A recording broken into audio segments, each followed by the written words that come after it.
साथियों नमस्कार, मित्रों नमस्कार। कोटा ऑनलाइन क्लासेस चैनल पर आप सभी का स्वागत है। आज हम लोग जो है इस चैनल पर हिंदी साहित्य के इतिहास से संबंधित वीडियो आप लोगों को मिल रहे हैं। प्रैक्टिस आप उसमें क्वेश्चंस की कर रहे हो साथियों, और हर क्वेश्चन की मैं ऐसे क्वेश्चन आप लोगों के लिए लेकर के आता हूं कि उसकी व्याख्या भी नीचे आप लोगों को दी हुई होती है साथियों। तो आज हम लोग जो है, आप सबको दिख रहा होगा यहाँ पर, आज हम यहाँ पर भारतीय एवं पाश्चात्य काव्य शास्त्र यानी कि हिंदी साहित्य में जो काव्य शास्त्र वाला पोर्शन होता है, आज उसकी श्रृंखला हम लोग शुरू कर रहे हैं साथियों। करीबन काव्य शास्त्र से संबंधित जो है 5,000 क्वेश्चन मैं आप लोगों को यहाँ पर करवाने वाला हूँ। तो साथियों, जिसको भी ये वीडियो मिले, जो भी इसको देखे, निश्चित रूप से चैनल को सब्सक्राइब कीजिए, लाइक कीजिए और शेयर कीजिए। और साथियों, यहाँ पर हिंदी साहित्य के इतिहास की इतनी बढ़िया सीरीज मैंने चला रखी है, आप प्लीज चैनल से जुड़ के उन वीडियो को देखिए, आपको मजा आ जाएगा। ऐसे क्वेश्चन है साथियों, और ये क्वेश्चन भी आप लोगों के लिए वैसे ही क्वेश्चन है, ताकि आप जो है बढ़िया तरीके से हर प्रकार के टॉपिक को क्लियर कर सकें। कैसे क्वेश्चन आते हैं और कुछ क्वेश्चन की क्या एक्सप्लेनेशन होती है, क्या व्याख्या होती है, सारी की सारी चीजें हम लोगों को यहाँ पर मैं आप लोगों को प्रोवाइड करवाता हूँ। साथियों, बात करेंगे पाश्चात्य काव्य शास्त्र में। जो हिंदी का काव्य शास्त्र है, आज वो मैं शुरू कर रहा हूं, और ये श्रृंखला आप लोगों को निश्चित रूप से जो है चलती रहेगी साथियों।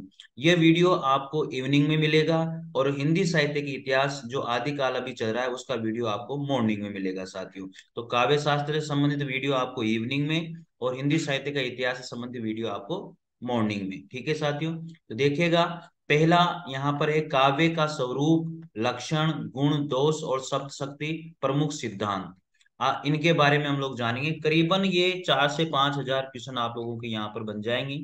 वैसे तो 500 क्वेश्चन है, लेकिन एक क्वेश्चन के अंदर 10 क्वेश्चन बनते हैं। इस हिसाब से आप मान के चलिए 5,000 क्वेश्चन के आसपास इसमें हो जाते हैं साथियों। तो चलिए स्टार्ट करते हैं, शुरू करते हैं आज। और ईश्वर से कामना करते हैं कि इन क्वेश्चन से आप लोगों के क्वेश्चन अपने एग्जाम में मिल जाए साथियों।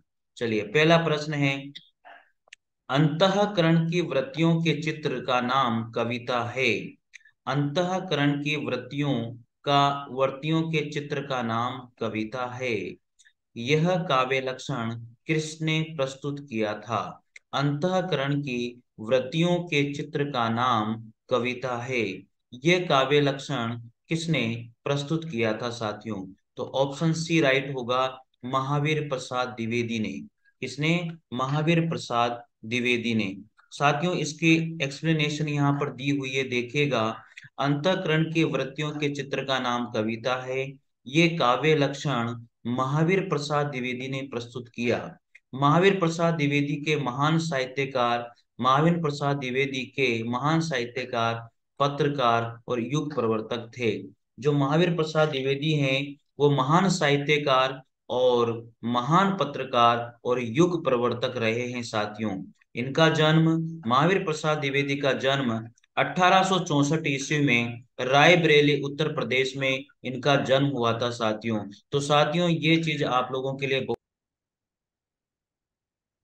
तो महावीर प्रसाद द्विवेदी का जन्म जो है 1864 ईस्वी में रायबरेली उत्तर प्रदेश में हुआ, तथा निधन इनका दिसंबर 1938 में हो गया था साथियों। 17 वर्ष तक हिंदी की प्रसिद्ध पत्रिका सरस्वती का इन्होंने संपादन किया था। कितने वर्ष तक? 17 वर्ष तक। हिंदी साहित्य में अतुलनीय योगदान के कारण आधुनिक हिंदी साहित्य का दूसरा युग, द्विवेदी युग, 1900 से 1918 के नाम से जाना जाता है। अर्थात महावीर प्रसाद द्विवेदी के नाम से ही जो द्विवेदी युग है, जो 1900 से 1918 ईस्वी तक रहा, ये इन्हीं के नाम पर ये युग रखा गया है। आचार्य शुक्ल ने कविता क्या है, आचार्य शुक्ल ने कविता क्या है शीर्षक निबंध में कविता को जीवन की अनुभूति कहा है साथियों। जो आचार्य रामचंद्र शुक्ल हैं, उन्होंने कविता क्या है शीर्षक निबंध में कविता को जीवन की अनुभूति कहा है साथियों।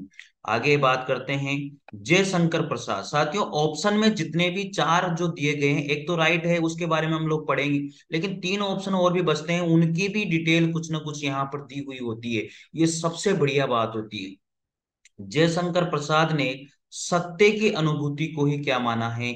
कविता माना है साथियों। तो जयशंकर प्रसाद ने सत्य की अनुभूति को क्या माना है? कविता माना है। महादेवी वर्मा ने कविता कवि विशेष की भावनाओं का चित्रण है। कविता कवि विशेष की भावनाओं का चित्रण है, ऐसा महादेवी वर्मा के द्वारा कहा गया है।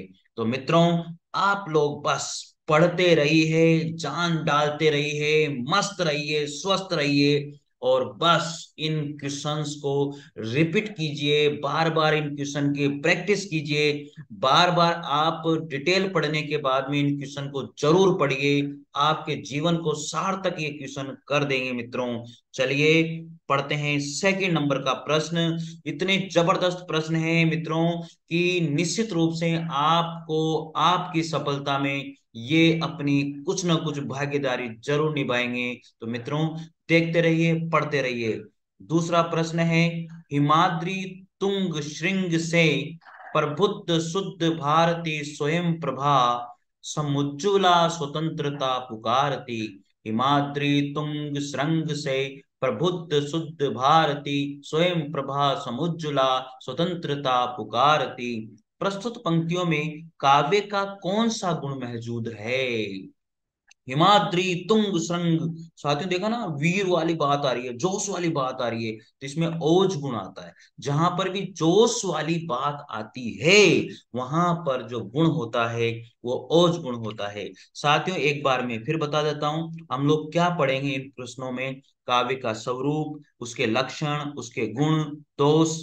हम लोग यहाँ पर काव्य का स्वरूप और उसके लक्षण पढ़ेंगे, गुण दोष के बारे में पढ़ेंगे, शब्द सत्य के बारे में पढ़ेंगे और प्रमुख सिद्धांतों के बारे में पढ़ेंगे। इसलिए इनसे संबंधित ही क्वेश्चन इनके अंदर आएंगे। करीबन 5000 क्वेश्चनों की श्रृंखला है साथियों। बस आप पढ़ते रहिए और अपने जीवन के सफलता की सीढ़ी पर इन क्वेश्चनों के माध्यम से चढ़ते रहिए। चलिए, हिमाद्री तुंग श्रृंग से प्रबुद्ध शुद्ध भारती स्वयं प्रभा समुज्ज्वला स्वतंत्रता पुकारती। पंक्तियों में ओज गुण है साथियों। कौन सा गुण है? ओज गुण है। प्रस्तुत पंक्तियां जयशंकर प्रसाद के नाटक चंद्रगुप्त के छठे दृश्य से वीर रस का प्रेरणादायक गीत माना जाता है। ये जो प्रस्तुत पंक्तियां ली गई है वो जयशंकर प्रसाद के नाटक चंद्रगुप्त के छठे दृश्य से उसके वीर रस का प्रेरणादायक गीत इसको माना जाता है। तो ये पंक्तियां कहाँ से ली गई है? जयशंकर प्रसाद का एक नाटक है चंद्रगुप्त, वहां से इन पंक्तियों को लिया गया है और ये चंद्रगुप्त के छठे दृश्य से लिया गया है। ये एक वीर रस का प्रेरणादायक गीत माना जाता है। अब ओज गुण के बारे में थोड़ा सा हम लोग जान लेते हैं। देखो यहाँ पर हर चीज को एक्सप्लेनेशन दिया गया है। जो ओज गुण है ना वो क्या होता है? ऐसे कवि रचना, ऐसी कवि रचना जिसको पढ़ने से चित्त यानी कि मन में क्या हो जाता है? जोश पैदा हो जाता है। ऐसी कवि रचनाएं जिनको पढ़ने से मन में यानी कि चित्त में जो है जोश, वीरता, उल्लास का भाव उत्पन्न हो जाए, यानी कि जोश का, वीरता का, उल्लास का भाव अगर उत्पन्न हो जाए तो वह होता है साथियों ओज गुण। यानी कि उस कविता को, उस काव्य को क्या माना जाता है? ओज गुण से युक्त माना जाता है। इसके अंतर्गत क्या होता है? वीर, रौद्र, भयानक, विभत्स, ये चार रसों की इसमें समानता होती है। वीर, रौद्र, भयानक, विभत्स रसों की रचना में ओज गुण पाया जाता है। तो साथियों याद रखिएगा, ओज गुण में कौन कौन से रस सम्मिलित किए जाते हैं? वीर, रौद्र, भयानक, विभत्स, इन रसों को सम्मिलित किया जाता है। और ओज गुण से संबंधित जो कवि रचना है उसको पढ़ने में जो है मन में जोश, वीरता और उल्लास का भाव उत्पन्न होता है। तो ऐसी रचनाएं जो होती है उनमें जो है ओज गुण युक्त रचनाएं वो मानी जाती है साथियों। चलिए थर्ड नंबर का प्रश्न आता है, ऐतिहासिक भौतिकवाद, ऐतिहासिक भौतिकवाद किस दार्शनिकवाद का सिद्धांत है? वेरी वेरी इंपॉर्टेंट क्वेश्चन है साथियों। उत्तराखंड पीएससी के अंतर्गत लेक्चरर में ये क्वेश्चन आया था। ऐतिहासिक भौतिकवाद किस दार्शनिकवाद का सिद्धांत है? ऐतिहासिक भौतिकवाद किस दार्शनिकवाद का सिद्धांत है साथियों? तो ये प्रश्न का आंसर आप लोगों के लिए होगा बी ऑप्शन, यानी कि बी ऑप्शन में यहां होगा मार्क्सवाद। किसका है? मार्क्सवाद का ये सिद्धांत है।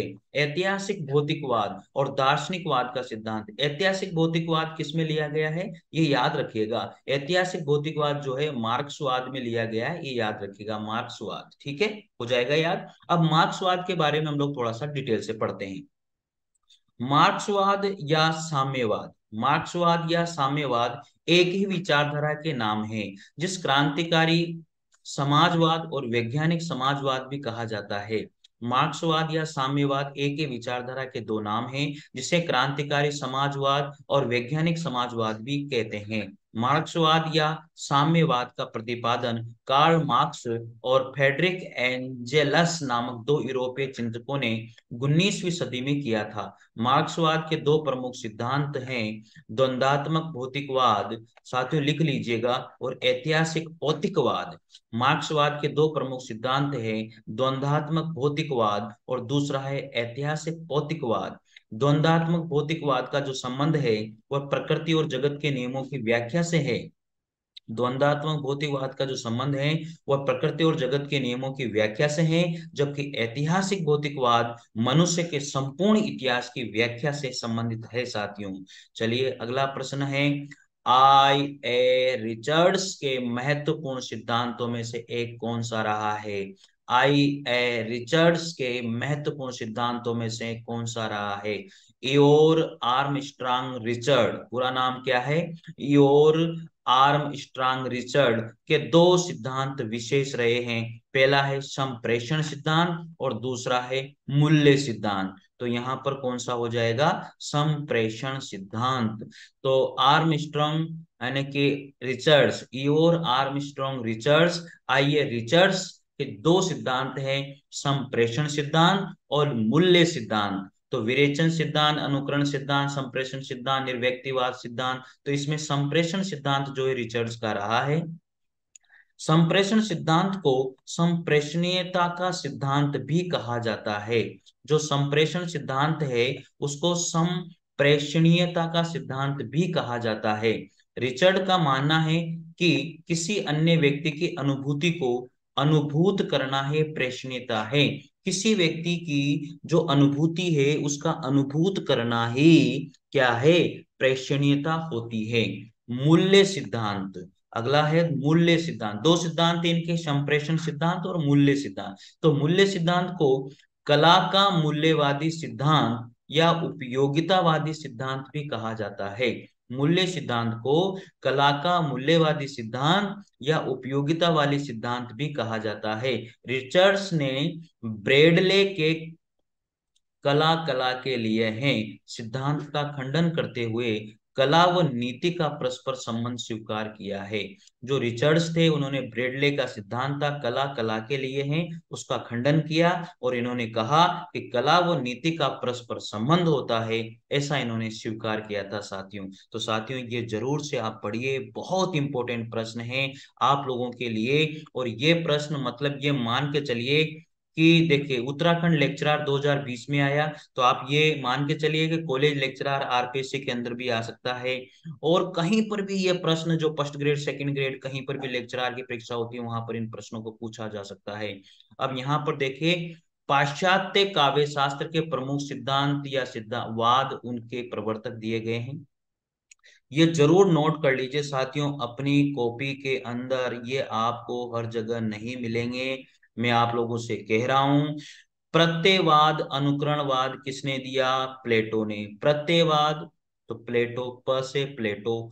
अनुकरणवाद भी प्लेटो ने ही दिया है। अभिव्यंजनावाद क्रोचे, अभिव्यंजनावाद क्रोचे, ठीक है। कल्पना सिद्धांत कॉलरिस, किसने दिया कल्पना सिद्धांत? क से कॉलरिस। विखंडनवाद उत्तर संरचनावाद, विखंडनवाद उत्तर संरचनावाद किसने कहा? जयाक देरिदा। विखंडनवाद उत्तर संरचनावाद ये सिद्धांत किसने दिया? जयाक देरिदा। प्रतीकवाद जो है वाल्द लेयर, किसने दिया? वाल्द लेयर। प्रतीकवाद वाल्द लेयर। निर्व्यक्तिकता का सिद्धांत इलियट ने दिया। निर्व्यक्तिक का सिद्धांत किसने दिया? इलियट ने दिया। विरेचन, अनुकृति, त्रासदी। विरेचन, अनुकृति, त्रासदी किसने दिए? अरस्तु ने। तो साथियों ये प्रवर्तक हैं और ये सिद्धांत हैं, प्लीज आप नोट डाउन कीजिए। विरेचन, अनुकृति और त्रासदी जो सिद्धांत है वह अरस्तु के द्वारा दिए गए हैं। पढ़िए, बार बार रिवाइज कीजिए, इन प्रश्नों को याद हो जाएंगे।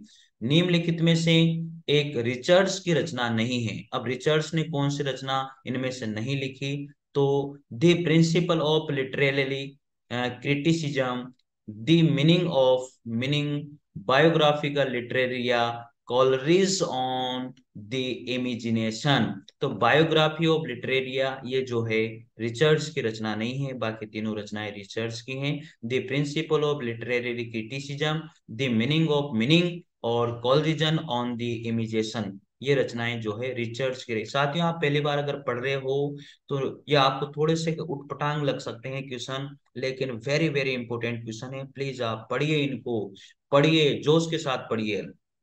ठीक है, तो बायोग्राफिया लिटरेरिया रिचर्ड्स की रचना नहीं है, अपितु यह किसकी रचना है?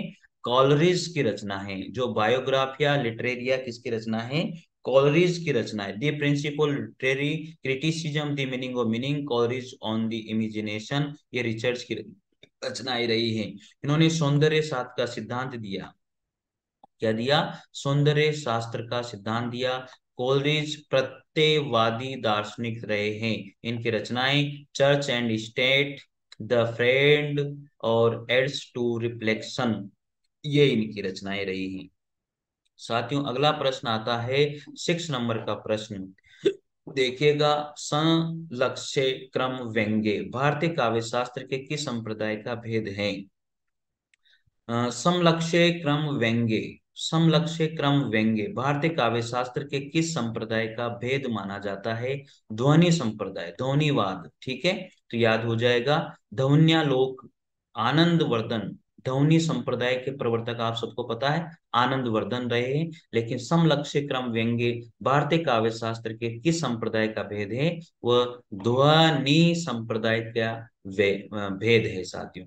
तो समलक्ष्य क्रम व्यंग्य भारतीय काव्य शास्त्र के ध्वनि संप्रदाय का भेद है। भारतीय काव्य शास्त्र में अभिधा मूला ध्वनि के दो भेद किए गए हैं, समलक्ष्य क्रम व्यंग्य ध्वनि और असमलक्ष्य क्रम व्यंग्य ध्वनि। ध्वनि संप्रदाय के प्रवर्तक आप सबको पता है आनंद वर्धन है। ध्वनि के आनंद वर्धन है, इन्होंने ध्वन्यालोक नामक ग्रंथ की रचना करी थी साथियों। ये याद हो जाएगा आपको आसानी से, कोई दिक्कत नहीं है। अगला प्रश्न आता है 7 नंबर का, रस सिद्धांत के जो प्रवर्तक आचार्य हैं वो कौन है? रस सिद्धांत के प्रवर्तक आचार्य आचार्य भरत मुनि हैं। यानी कि जो रब, देखो र और इसका भ मिला लो तो रब। तो रस सिद्धांत के जो प्रवर्तक आचार्य हैं वो आचार्य भरत मुनि रहे हैं। अब पढ़िए इसके बारे में डिटेल से, मजा आ जाएगा साथियों। रस सिद्धांत के प्रवर्तक कौन है? आचार्य भरत मुनि है। रस सिद्धांत के प्रवर्तक आचार्य भरत मुनि है साथियों। भारतीय काव्य शास्त्र का सर्वाधिक प्राचीन संप्रदाय रस संप्रदाय है। आचार्य भरत मुनि ने रस और भाव का विवेचन अपने ग्रंथ नाट्य शास्त्र के षष्ठ और सप्तम अध्यायों में किया है, ये याद रखिएगा। आचार्य भरत मुनि ने रस और भाव का विवेचन अपने ग्रंथ नाट्य शास्त्र के षष्ठ और सप्तम अध्यायों में किया है। आचार्य भरत मुनि के अनुसार विभाव, अनुभाव और व्यभिचारी भाव के संयोग से रस की निष्पत्ति होती है। आचार्य भरत मुनि के अनुसार विभाव, अनुभाव और व्यभिचारी के भाव के संयोग से रस की क्या होती है? निष्पत्ति होती है। आचार्य भरत मुनि ने रस का एक सूत्र दिया, विभाव, अनुभाव, व्यभिचारी, संयोग आदर्श निष्पत्ति। ये किसने दिया था? आचार्य भरत मुनि के द्वारा ही दिया गया था साथियों। Very very important. Acharya Bharat Muni ने नाट्य शास्त्र में 8 रसों का उल्लेख किया है। जो आचार्य भरत मुनि रहे हैं उनका ग्रंथ था नाट्य शास्त्र, उसमें आचार्य भरत मुनि ने केवल 8 रसों का ही उल्लेख किया था। तो आचार्य भरत मुनि ने कितने रसों का उल्लेख किया? 8 रसों का। आचार्य मम्मट ने काव्य प्रकाश लिखा। आचार्य मम्मट ने क्या लिखा? काव्य प्रकाश। ठीक है, तो काम इस तरह से आप शॉर्ट वर्ड बना लीजिए। तो देखो रब, तो वो तो बन गया नाट्य शास्त्र और रस सिद्धांत। ठीक है, और काव्य प्रकाश जो है काम, यानी कि आचार्य मम्मट ने नामक ध्वनि विरोधी ग्रंथ की रचना करी। आचार्य मम्मट के अनुसार व्यक्तः स तैर्विभावाद्योः स्थायी भावो रस स्मृतः। तो आचार्य मम्मट ने ये कहा, व्यक्तः स तैर्विभावाद्यो स्थायी भावो रस स्मृतः। रस को काव्य की आत्मा के रूप में सर्वप्रथम विश्वनाथ ने मान्यता दी थी साथियों। रस को काव्य की आत्मा के रूप में सर्वप्रथम किसने मान्यता दी थी? विश्वनाथ ने मान्यता दी थी। पंडित राज जगन्नाथ ने रस गंगाधर नामक प्रौढ़ ग्रंथ की रचना करी। तो रस गंगाधर नामक जो प्रौढ़ ग्रंथ है उसकी रचना पंडित राज जगन्नाथ के द्वारा की गई है साथियों। तो ये बहुत अच्छी व्याख्या दी गई है, आप पढ़िएगा। रस गंगाधर नामक जो प्रौढ़ ग्रंथ है उसकी रचना किसने करी? पंडित राज जगन्नाथ के द्वारा की गई है। रस को काव्य की आत्मा के रूप में सर्वप्रथम किसने माना? विश्वनाथ ने मान्यता दी है। और आचार्य मम्मट ने काव्य प्रकाश नामक ध्वनि विरोधी ग्रंथ की रचना करी है। आचार्य भरत मुनि ने नाट्य शास्त्र ग्रंथ की रचना करी। आचार्य भरत मुनि ने नाट्य शास्त्र में 8 रसों का उल्लेख किया है। आचार्य भरत मुनि ने जो है रस की निष्पत्ति के बारे में बताया कि विभाव अनुभाव व्यभिचारी संयोग आदर्श निष्पत्ति, ये किसने कहा? आचार्य भरत मुनि ने ही कहा है। रस सिद्धांत के प्रवर्तक भी जो है आचार्य भरत मुनि को ही माना जाता है। भारतीय काव्य शास्त्र का सर्वाधिक प्राचीन संप्रदाय रस संप्रदाय को ही माना जाता है। ये इस तरह से पूरी डिटेल मैंने आप लोगों को बता दी है साथियों। आगे है, अगला प्रश्न आता है 8वें नंबर का प्रश्न है। 8वें नंबर का, नहीं रसाद्रते कश्चित तदर्थ प्रवर्ते, किसका कथन है? नहीम रसाद्रते कश्चित अदर्थ प्रवर्ते, किसका कथन है साथियों? ये भरत मुनि का ही कथन है। नहीम रसाद्रिते कश्चित कश्चित अर्थ प्रवर्ते, ये आचार्य भरत मुनि का कथन है। भरत मुनि के कहने का अर्थ है कि रस के बिना नाट्य का कोई अंग प्रवृत्त नहीं हो सकता। आचार्य भरत मुनि का इसमें यही बात कही गई है कि रस के बिना जो है नाट्य का कोई भी अंग प्रवृत्त नहीं हो सकता। भरत मुनि को संस्कृत काव्य शास्त्र का प्रथम आचार्य माना जाता है। भरत मुनि के बारे में पहले भी हमने बहुत कुछ पढ़ा है। तो भरत मुनि को जो है संस्कृत काव्य शास्त्र का प्रथम आचार्य माना जाता है। भरत मुनि की प्रसिद्ध रचना नाट्य शास्त्र रही, जिसमें नाटक के सभी पक्षों पर विवेचना की गई है। भरत मुनि ने नाट्य शास्त्र को पंचम वेद भी कहा। देखिए आप, और भी डिटेल आ गई।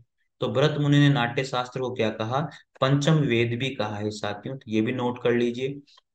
आचार्य मम्मट ने रस को ध्वनि के एक भेद असमलक्ष्य क्रम व्यंग्य ध्वनि में स्थान दिया है। इन्होंने रस की परिभाषा इस प्रकार की है, व्यक्तः स तय तैर विभा वाद्योः स्थायी भाव रस स्मृतः। ये आचार्य जो मम्मट थे उन्होंने ये बात कही रस के संबंध में। आचार्य विश्वनाथ ने रस को निम्न प्रकार से परिभाषित किया, विभाव अनुभावे व्यक्तः समचारिणी तथा रसता में इति रत्यादि स्थायी भाव सचेत सामः। तो ये आचार्य विश्वनाथ के द्वारा ये परिभाषा दी गई रस की। आचार्य दंडी के अनुसार माधुर्य गुण रस का पर्यायवाची है। जो माधुर्य गुण है वो रस का क्या है? पर्यायवाची है। आचार्य दंडी ने माधुर्य गुण को रस का पर्यायवाची माना है साथियों। इन्होंने रस की सत्ता को ग्राम्यत्व दोष के परिहार में ही माना है। दंडी के मतानुसार सभी अलंकारों का ध्येय काव्य को रसमय बनाना है। दंडी ने कहा है कि सभी अलंकारों का जो ध्येय है वह काव्य को रसमय बनाना होता है। किसने कहा? आचार्य दंडी के द्वारा कहा गया है। क्वेश्चन नंबर 9 है, पाश्चात्य काव्य शास्त्र इतिहास सिद्धांत और वाद। पाश्चात्य काव्य शास्त्र इतिहास सिद्धांत और वाद। पाश्चात्य काव्य शास्त्र इतिहास सिद्धांत और वाद। साथियों ये जो पुस्तक है इसके लेखक कौन है? इसके लेखक हैं डॉक्टर भगीरथ मिश्र। कौन है? डॉक्टर भगीरथ मिश्र। पाश्चात्य काव्य शास्त्र इतिहास सिद्धांत और वाद के लेखक हैं डॉक्टर भगीरथ मिश्र। ठीक है, याद हो जाएगा साथियों। अब साइंस एंड पोएट्री रिचर्ड्स की पुस्तक है। रस सिद्धांत डॉक्टर नगेंद्र की, और सिद्धांत और अध्ययन गुलाब राय की पुस्तक है साथियों, ग्रंथ है। ठीक है, याद आप कर लीजिएगा। 10 नंबर का प्रश्न है, अर्थबोध कराने के संदर्भ में निम्नलिखित में से कौन सा कथन सत्य है? अर्थबोध कराने के संदर्भ में निम्नलिखित में से कौन सा कथन सत्य है? अभिधा शब्द शक्ति लक्षणा पर आश्रित होती है, बिल्कुल गलत है। लक्षणा शब्द शक्ति व्यंजना पर आश्रित होती है, बिल्कुल गलत है। अभिधा शब्द शक्ति लक्षणा और व्यंजना दोनों पर आश्रित होती है, बिल्कुल गलत है। तो अब एक ही बचा, तो ये डी ऑप्शन राइट हो जाएगा। लक्षणा एवं व्यंजना दोनों शब्द शक्तियां अभिधा पर आश्रित होती है, ये सत्य कथन है। चलिए पढ़िए डिटेल एक्सप्लेनेशन। लक्षणा और व्यंजना दोनों शब्द शक्तियां अभिधा पर आश्रित होती है। संकेतित अर्थ का बोध कराने वाली शक्ति को अभिधावृत्ति कहते हैं। शब्द तीन शक्तियां होती है, शब्द की तीन शक्तियां होती है, अभिधा, लक्षणा और व्यंजना। अभिधा से शब्द के मूल या प्रचलित अर्थात मुख्यार्थ या वाच्यार्थ का बोध होता है। लक्षणा से मुख्यार्थ से संबंध रखने वाला अर्थ लक्षित होता है, तथा व्यंजना से किसी शब्द के मुख्यार्थ में छिपे हुए कथित अर्थ का बोध होता है। साथियों याद रखिएगा, यहाँ पर जो अभिधा शब्द शक्ति होती है, शब्द के मूल या प्रचित अर्थ या मुख्यार्थ वाच्यार्थ का बोध होता है।